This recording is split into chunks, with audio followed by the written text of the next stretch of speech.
Hi అండి, praise lord. ఎలా ఉన్నారండి? అందరు బాగున్నారు అనుకుంటున్నా. ఇదైతే ఫ్రైడే వ్లాగ్ అండి. నేను ఏం చేసుకున్నాను, మార్నింగే ఇంకా ఫ్రెష్ అప్ అయిపోయి ఇంకా హౌస్ అయితే ఒకసారి అంతా క్లీన్ చేసేసుకుంటున్నాను అనమాట. ఫస్టే ఇంకా ప్లేస్ వెంటనే ఇంకా క్లీనింగ్ అయితే స్టార్ట్ చేసేసాను. మళ్ళీ తర్వాత అయితే కష్టం అవుతుందేమో అన్నట్టుగా, అంటే చిన్న చిన్న పనులు ఉన్నాయండి మధ్యాహ్నం నుంచి, అందుకని చెప్పేసి ఇంకా నేనైతే ముందుగానే స్టార్ట్ చేసేసాను క్లీనింగ్ అయితే. ఇంకా క్లీనింగ్ అంతా కంప్లీట్ చేసేసుకున్న తర్వాత ఎక్కడ డోర్ మ్యాట్స్ అదేంటి కింద కిచెన్ ఫ్లోర్ వేసుకునే మ్యాట్స్ అయితే అక్కడ వేసేసాను అనమాట. ఇంక ఇది అయిపోయిన తర్వాత గిన్నెలన్నీ ఎక్కడెక్కడ సర్దుకుంటున్నానండి. ఎందుకంటే గిన్నెలు కూడా చాలా ఉన్నాయి, కడిగేసుకుంటే అయిపోద్ది కదా అని చెప్పేసి ఫస్ట్ అయితే రైస్ అయితే నానబెట్టేసుకున్నానండి కడిగేసుకుని. ఈ నాంతా ఉంటాయి, ఈ లోపల నేనైతే టిఫిన్ అయితే చేసేసాను. అదే అండి ప్యాన్ కేక్ అంటారు కదా, అది చేశానమాట. నేనైతే ఇక్కడైతే దోశల కింద వేస్ట్ చేశాను. మామూలుగా అయితే ప్యాన్ కేక్లా చేసుకోవచ్చు, కానీ నాకు ఇలా ఉంటేనే ఇష్టం అండి.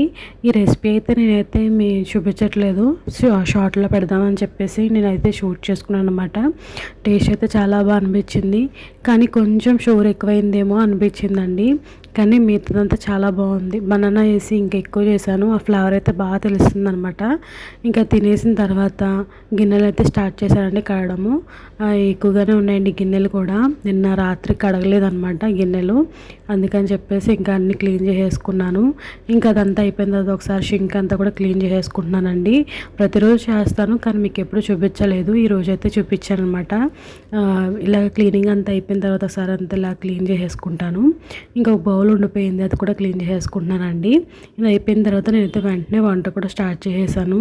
ఈరోజు దొండకాయ కర్రీ వండుదాం అనుకున్నాను, కానీ కర్రీకి ఏమో సరిపోయేంత దొండకాయలు అయితే లేవు. అందుకని చెప్పేసి దీంట్లో అయితే ఆలు వేద్దాం, ఎలా ఉందో చూద్దాం అని చెప్పేసి వేసాను అనమాట. టేస్ట్ బాగానే వచ్చిందండి, ఏమంత అంటే బాగాలేదు అన్నట్టుగా ఏమీ లేదు, చాలా బాగా వచ్చింది. నాకు ఎలా అనిపించిందంటే వంకాయ బంగాళదుంప తింటే ఎలా టేస్ట్ వస్తుంది, అలాగా దొండకాయ బంగాళదుంప టేస్ట్ వచ్చిందనమాట. బాగానే ఉందండి, చాలా బాగుంది. ఫస్ట్ అయితే ఇంకా అన్నీ కట్ చేసేసుకున్నాను. చూసారు కదా, నేను పీల్ చేశాను, ఓన్లీ పైన మాత్రమే క్లీన్గా చేసుకున్నాను.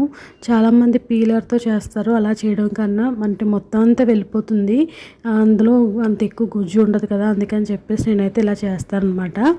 వారు వారు వారు వారు వారు ఎలా ఉన్నారండి బాబా? మళ్ళీ మీ ఇంటికి ఏంటి, మీ అమ్మ ఇంట్లోకి మళ్ళీ నేను వచ్చేసాను. నేను చాలా రోజులు అయిపోతుంది మిమ్మల్ని చూసి, మీ మాటలేని ఏంటి ఈరోజు మళ్ళీ మీ ముందుకు వచ్చేసాను మీ మాటల కోసం, మీతో పలకరింపుల కోసం.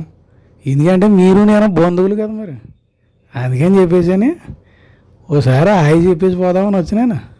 ఏంటి ఇదిగో అక్కడ చూసానారా కర్రీ, దొండకాయనా బంగాళదుంప. మీలో ఎంతమంది అన్నారో తెలియదు, కానీ నేనైతే ఇది సెకండ్ టైం. కానీ ఓ బాల్ ట్రై చేయండి, చాలా బాగుంటుంది. చాలా అంటే చాలా బాగుంటుంది. ఇదిగో మీకే చాలా అంటే చాలా బాగుంటుంది. సరే కానీ కొద్దిసేపు మనం ఓ రెండు మాటలు మాట్లాడుకుందాం రండి.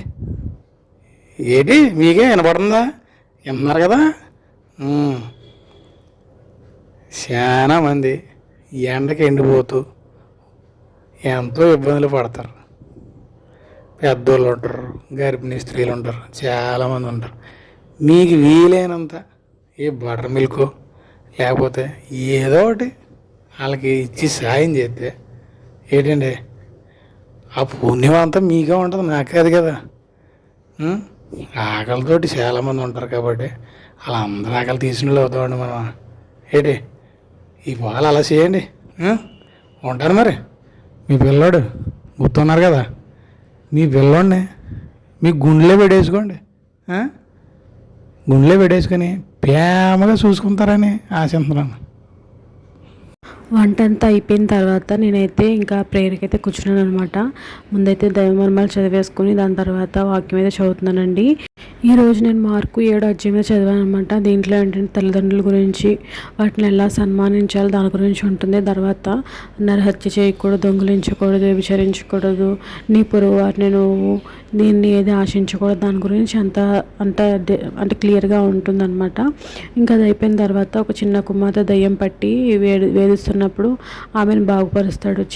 చెవిటి మూగుతో ఉన్న వ్యక్తిని కూడా దేవుడు బాగుపరుస్తాడు అనమాట. ఈ విషయాలు ఏమి చెప్పొద్దని చెప్పేసి ఖండితంగా చెప్పినా కానీ ఆయన చేసిన ఆశ్చర్యకార్యాలు ఇంకా ఎక్కువ ప్రబలం అవుతూ ఉంటాయి అన్నమాట. ఇలా అయిన తర్వాత నేను ఈ యొక్క అధ్యాయం అయితే కంప్లీట్ అవుతుంది అనమాట. ఇది చిన్న అధ్యాయమే అండి. తర్వాత నేను ప్రేయర్ చేసుకుని నా ప్రేయర్ అయితే కంప్లీట్ చేసుకున్నాను. ఈరోజు నేను చెప్పాను కదా, కర్రీ చాలా బాగా వచ్చిందండి. మీరు కూడా ఒకసారి ఇలా ట్రై చేయండి. మీకు నచ్చిందంటే కామెంట్ చేసి, లైక్ చేసి, సబ్స్క్రైబ్ చేసుకోండి. మీకు యూస్ఫుల్గా ఉందంటే ఖచ్చితంగా ఫాలో చేయండి. థ్యాంక్ యూ సో మచ్ అండి.